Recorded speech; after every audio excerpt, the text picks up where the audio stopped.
A little girl named Lily suddenly gets trapped inside a broken elevator. Next to her, an electric scooter starts throwing sparks, filling the air with the smell of burning metal.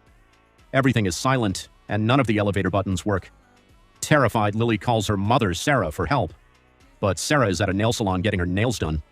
Without even listening, she impatiently scolds Lily and hangs up the phone. Meanwhile, the scooter begins to catch fire. Desperate, Lily pounds on the elevator door with all her strength. Her hands turn red, but no one responds.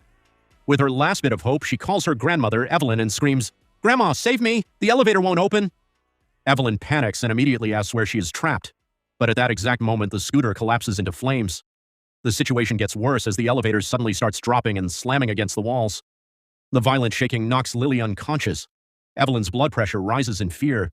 With trembling fingers, she repeatedly calls her daughter-in-law, Sarah, but gets no answer after dozens of attempts. Helpless, she calls her son, Michael, but Michael is busy at work and hangs up before hearing the full story. Seeing Evelyn's condition, the neighbors ask what happened and quickly organize a search for Lily.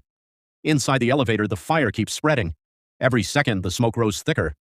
Lily's eyes burn and the choking smoke wakes her up. In panic, she keeps banging on the door and screaming for help.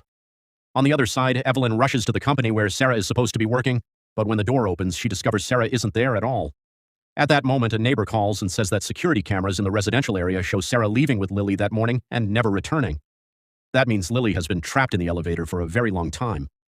Evelyn calls Sarah again. This time she answers and snaps, "Why do you keep calling me and interrupting my work?" Evelyn screams, "Lily is trapped in an elevator. An electric scooter next to her is smoking. Go check right now." But Sarah coldly replies, "She already told me she got home safely."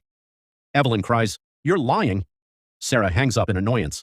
Then she happily goes on a date with her first love, takes photos with flowers, and posts them on social media. Evelyn takes a taxi to Michael's office and calls him again on the way, explaining how serious the situation is. But Michael thinks his mother is making up another story. After the call, Evelyn sees Sarah's social media post and realizes she is having an affair. Even so, she must find Lily. Outside the office building, she stops Michael and says again, "Your daughter is trapped in an elevator." Just then, Michael's boss says, "Handle your family problems before coming to work." Furious about potentially losing a promotion and a raise, Michael turns his anger toward Evelyn. She shows him the phone and says his wife is cheating on him, hoping he will finally believe her. But Sarah has already deleted the post to avoid scandal. Michael looks at the phone and becomes even more convinced that his mother is causing trouble on purpose. He shoves Evelyn aside and walks away. Heartbroken, Evelyn feels completely alone. Then a neighbor calls again with new information and sends 2 security videos.